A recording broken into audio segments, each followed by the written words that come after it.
चलिए आज इतिहास की धूल झाड़ते हैं और उस कहानी को फिर से जिंदा करते हैं। एक ऐसे खंडहर की कहानी जिसे दुनिया कभी नालंदा विश्वविद्यालय के नाम से जानती थी। कहते हैं कि वो आग एक दिन नहीं, एक हफ्ता नहीं, पूरे पूरे 3 महीने तक जलती रही। जरा सोचिए, कागज और ताड़पत्रों का कितना बड़ा, कितना विशाल पहाड़ रहा होगा जिसने 90 दिनों तक आग की लपटों को जिंदा रखा होगा। और पता है, उस धुएं के साथ जो राख हवा में उड़ी, उसमें सिर्फ कार्बन नहीं था, नहीं, उसमें बुद्ध की करुणा थी। उसमें वो भविष्य जल रहा था जो भारत को दुनिया से शायद 1000 साल आगे ले जा सकता था। तो इस कहानी की शुरुआत अंत से नहीं करते, चलिए पीछे चलते हैं। उस दौर में जब एक ऐसा सपना देखा गया था जिसने दुनिया को ये सिखाया कि तलवार की धार से कहीं ज्यादा ताकत कलम की स्याही में होती है।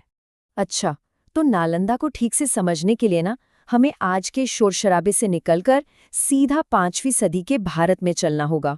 वो गुप्त साम्राज्य का दौर था, जिसे भारत का स्वर्ण युग यानी गोल्डन एज भी कहते हैं। अब जरा दुनिया के नक्शे पर एक नज़र दौड़ाते हैं। उस वक्त यूरोप डार्क एजेस के दलदल में धंसा हुआ था। रोम जल चुका था, ज्ञान वहां दम तोड़ रहा था। और ठीक उसी समय यहाँ भारत में सम्राट कुमार गुप्त एक बिल्कुल अलग ही नींव खोद रहे थे। और इस नींव का नाम था नालंदा। ये शब्द ही अपने आप में एक मंत्र जैसा है। संस्कृत में नालम का मतलब है कमल, जो ज्ञान का प्रतीक है, और दा का मतलब है देना, मतलब ज्ञान का एक ऐसा सोता जो कभी रुकता नहीं, जो बस देता ही रहता है। जरा इसकी भव्यता की कल्पना कीजिए।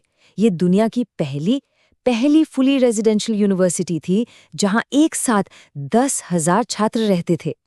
और इन 10,000 छात्रों को पढ़ाने के लिए जानते हैं कितने शिक्षक थे? पूरे 2,000। अब जरा इस अनुपात को समझिए, हर 5 छात्रों पर एक टीचर। आज की हार्वर्ड या ऑक्सफोर्ड जैसी बड़ी बड़ी यूनिवर्सिटीज भी ऐसे स्टूडेंट टीचर रेशियो का सिर्फ सपना ही देख सकती हैं। सच पूछिए तो ये उस दौर का गूगल था, जहां दुनिया के हर सवाल का जवाब मौजूद था। तो चलिए इस यूनिवर्सिटी के मेन गेट की तरफ चलते हैं और देखते हैं कि आखिर अंदर घुसना इतना मुश्किल क्यों था।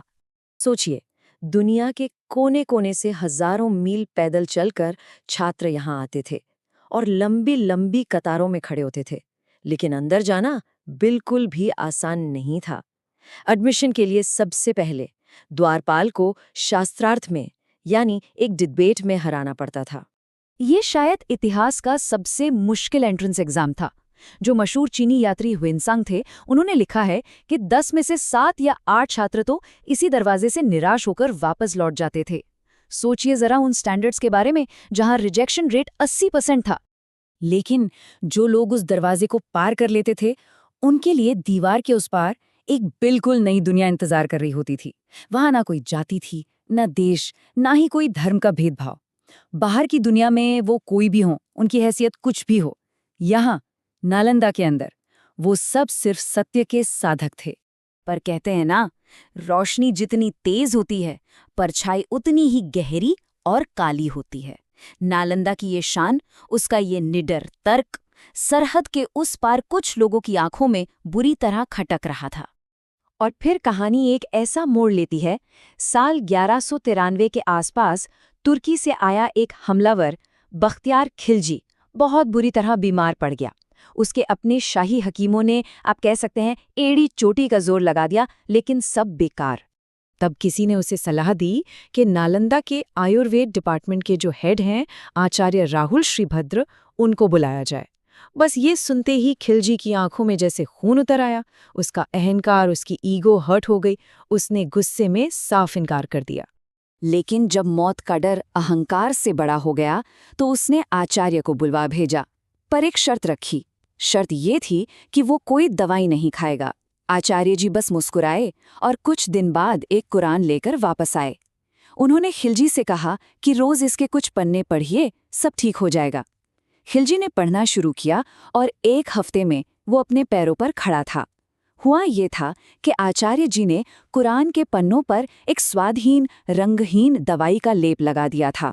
खिलजी जब भी पन्ने पलटने के लिए अपने उंगली को जीभ से लगाता, दवा धीरे धीरे उसके शरीर में चली जाती। अब जब खिलजी को इस सच्चाई का पता चला तो उसके मन में शुक्रगुजारी नहीं आई, बल्कि एक गहरी काली जलन पैदा हो गई। उसे ये बात बर्दाश्त ही नहीं हुई कि एक काफिर भारतीय का ज्ञान उसके अपने हकीमों से ज्यादा कैसे हो सकता है। और उसी जलन में उस रात खिलजी ने एक फैसला लिया, एक ऐसा फैसला जिसने उसे इंसान से जैसे हैवान बना दिया। उसने तय किया कि वो इस ज्ञान की जड़ को ही उखाड़ कर फेंक देगा। खिलजी की सेना ने नालंदा की विशाल लाइब्रेरी, जिसका नाम धर्मगंज था, उसमें आग लगा दी। और जैसा मैंने पहले कहा, वो लाइब्रेरी 90 दिनों तक जलती रही। उस आग में 9 लाख से भी ज्यादा किताबें, पांडुलिपियां जलकर राख हो गईं। उसमें सिर्फ कागज नहीं जल रहा था, उसमें आर्यभट्ट का वो गणित जल रहा था जो शायद न्यूटन से सदियों पहले ग्रेविटी को समझ चुका था। उसमें नागार्जुन की केमिस्ट्री, सुश्रुत की सर्जरी के मैनुअल्स सब जल रहे थे। हमारा पूरा का पूरा भविष्य उस आग में जल रहा था। खिलजी ने सोचा होगा कि उसने कहानी खत्म कर दी, पर तानाशाह अक्सर एक बहुत बड़ी गलती कर बैठते हैं। वो इमारतों को जला सकते हैं, इंसानों को मार सकते हैं, लेकिन विचारों को नहीं मार सकते। सदियों तक नालंदा की जमीन खामोश रही। फिर 19वीं सदी में एक ब्रिटिश आर्कियोलॉजिस्ट अलेक्जेंडर कनिंघम ने इन खंडरों को फिर से दुनिया के सामने रखा। और फिर लंबे इंतजार के बाद साल 2014 में राजगीर की उन्हीं पहाड़ियों के बीच एक बार फिर एक नया नालंदा विश्वविद्यालय बनके खड़ा हुआ। खिलजी तो चला गया, लेकिन उसकी सोच, उसकी विचारधारा आज भी जिंदा है। वो विचारधारा जो कहती है कि जो मुझे समझ नहीं आता मैं उसे मिटा दूंगा। नालंदा का ये पुनर्जन्म हमें एक ही बात याद दिलाता है कि अंधेरा कितना भी गहरा क्यों ना हो, ज्ञान का सूरज उसे चीरकर बाहर आ ही जाता है। असली नालंदा ईंट और पत्थर की इमारत नहीं है, वो एक सोच है, एक विचार है जो हमारे अंदर बसता है।